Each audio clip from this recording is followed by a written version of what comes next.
Bonjour, je suis Hakim La'alam et je vous propose ma chronique du lundi 15 juillet 2024. Elle s'intitule Riche Tchouf. Ce n'est pas moi qui le dis. Des fois qu'on m'accuse de faire campagne pour Gigi.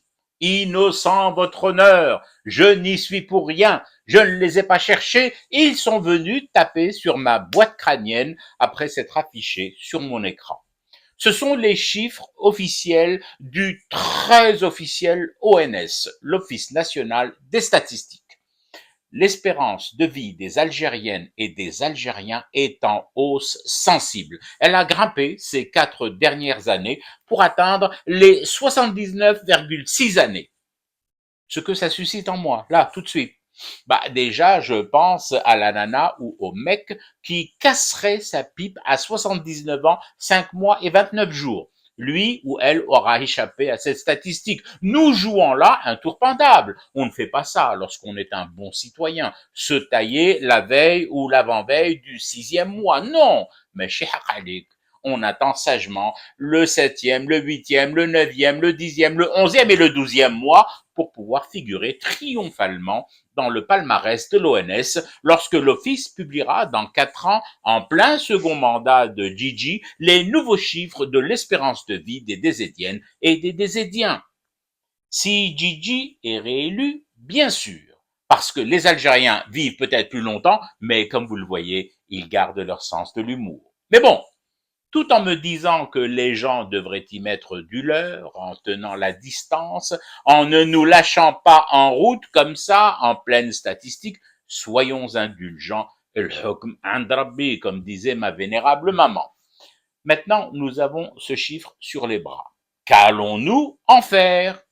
Essayez de comprendre, bien sûr. Et oui, comment une espérance de vie d'une population donnée augmente? Quels sont les facteurs qui aident à vivre plus longtemps? La misère? Non. La misère agit au contraire en influant directement sur la baisse de la longévité des citoyens. Les conditions de vie? Oui. Si elles sont déplorables, l'humain vit moins bien et par conséquent, en bout de chaîne, si j'ose dire, vit moins longtemps. La santé? Logiquement, c'est en droite ligne des conditions de vie. Si tu n'as pas où te soigner correctement, et le minimum de médicaments et de traitements appropriés, eh ben, tu clames. Pas besoin d'avoir fait 20 ans d'études de médecine et de porter au cou un stéthoscope même lorsque tu dors pour savoir qu'une bonne santé, un encadrement de santé de base aide à vivre plus vieux et mieux. Manger et pratiquer du sport, bouger, ça aussi, ça compte et ça compte même beaucoup. Une mauvaise alimentation, une hygiène de vie déplorable et une sédentarité chronique te font aller au trou plus vite, au trop, voire au triple galop. Voilà.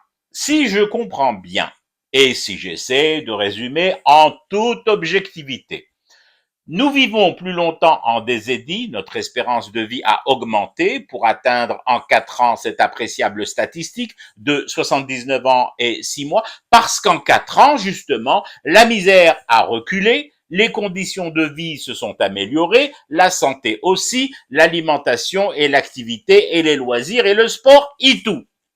Oui, mais alors, comment en est-on arrivé à toutes ces améliorations avec des voyants du bien-être citoyen au vert? Ah là, mais désolé, je ne peux pas vous répondre. Pourquoi?